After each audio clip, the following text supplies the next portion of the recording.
The Red Army was distinguished by the unprecedented participation of women in combat operations during the Second World War. From the first days of the Nazi attack on the USSR, tens of thousands of women volunteered for the front, where they carried not only military, medical and sanitary service, but also fought in all branches of the armed forces and were in no way inferior to men in courage, skill and willingness to die for the motherland. Communists hate any enemy, are fanatical, dangerous, the Germans wrote about Soviet military women.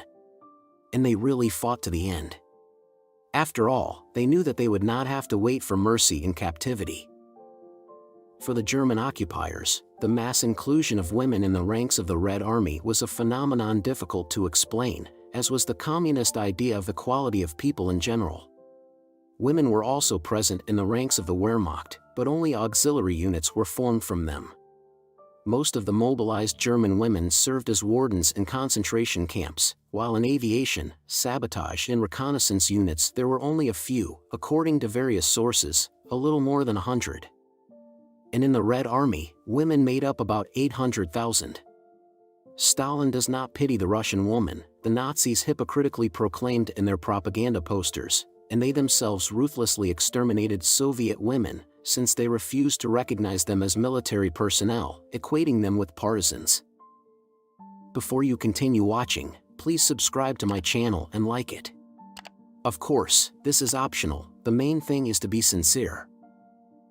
Russian commissars, who can be recognized by the Soviet star on their sleeve, and Russian women in uniform, should be shot immediately. Even before the attack on the USSR, the German military command gave the Wehrmacht soldiers an order that was in effect until 1944. If you meet Russian commissars on the way, who can be recognized by the Soviet star on the sleeve, and Russian women in uniform, then they should be shot immediately.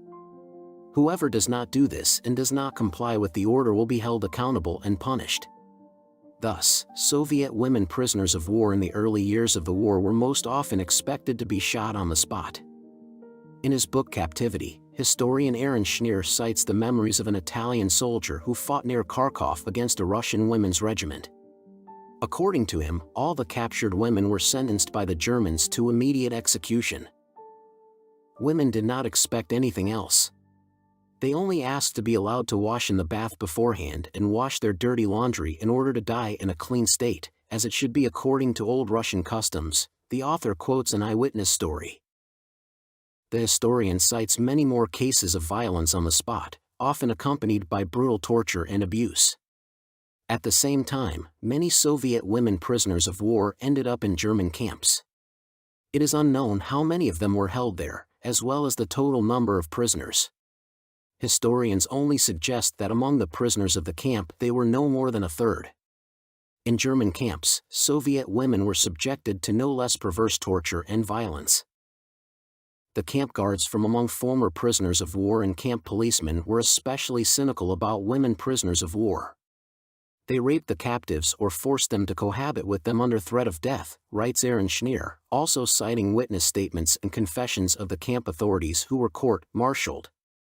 The commandant of the women's barracks in the Milarovo camp was particularly sophisticated, who gave out the girls she liked to the policemen for half a liter of vodka every day, and in case of resistance subjected the captives to sadistic tortures. Soviet women prisoners of war who refused to work at enemy military factories were also subjected to cruel tortures and executions. They were stripped and forced to stand in the cold for hours, starved. A particularly terrible fate awaited not only rebels and wreckers, but also Jews. So, for example, the military doctor Tsilia Tverskaya was executed in a particularly terrible way. Only in 1944 did the Wehrmacht High Command develop mandatory rules for the treatment of captured Soviet women. They were to be checked by the security service. If they were identified as politically unreliable, the women were removed from the POW camp and handed over to the security service. This meant either being shot or being sent to a concentration camp. If they were considered politically safe, they were sent to hard labor. This explains the fact that, with the exception of a small number of medical workers, there were practically no female Red Army soldiers in German POW camps, writes historian Claudia Freitag in one of her works on this topic.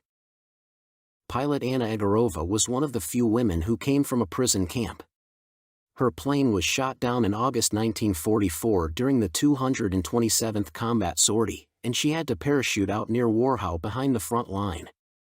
Egorova received serious burns and injuries. After she was found, Soviet prisoners of war marching to the Kestrin camp carried her in their arms. Other prisoners of war, in order to save her, even went to the theft of medicines. In March 1945, the camp was liberated by the Red Army. The fate of other women was much more dramatic. In July 1942, a group of Red Army women were captured. In the heat, without water, they had to walk 50 kilometers. The one who tried to get drunk at the well was shot. Women have been sexually assaulted. Approximately 200 surviving women were placed in an overcrowded prison in Simferopol. For many decades, no one was interested in the fate of former female soldiers, especially those who had been in captivity. Because of the frontline past, these women were reluctantly married.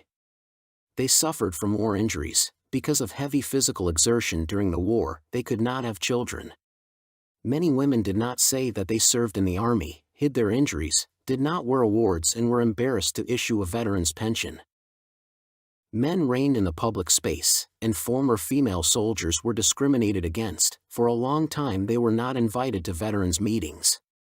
It was only in the 80s that they were remembered, after Svetlana Alexievich began collecting material for her book. Valentina Kadeva recalls, "Men were winners, heroes, it was their war, but they looked at us with completely different eyes. They stole the victory from us. The men did not share the victory with us." There is not much information about the fate of Nazi women in Soviet captivity. It is known that German women prisoners of war and interned in the USSR in the post-war years participated in the restoration of the national economy destroyed by the occupiers, worked in factories, on construction sites and logging. There are still disputes about how difficult the working conditions were.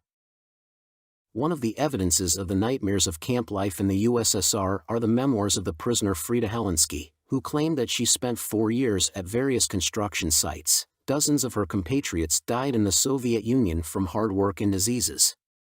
However, the reliability of this evidence is not supported by anything. If there were cases of violence and ill treatment of German women, they were not of a mass nature. The Soviet camp regime was much more strictly in line with the provisions of the Geneva Convention, and no matter how harsh the fate of German women prisoners of war was, it cannot be compared to the desperate struggle for survival that prisoners in German death camps were forced to lead. This is where my video ends. Subscribe to the channel and like it. Write in the comments on what topic to make the next video. See you again.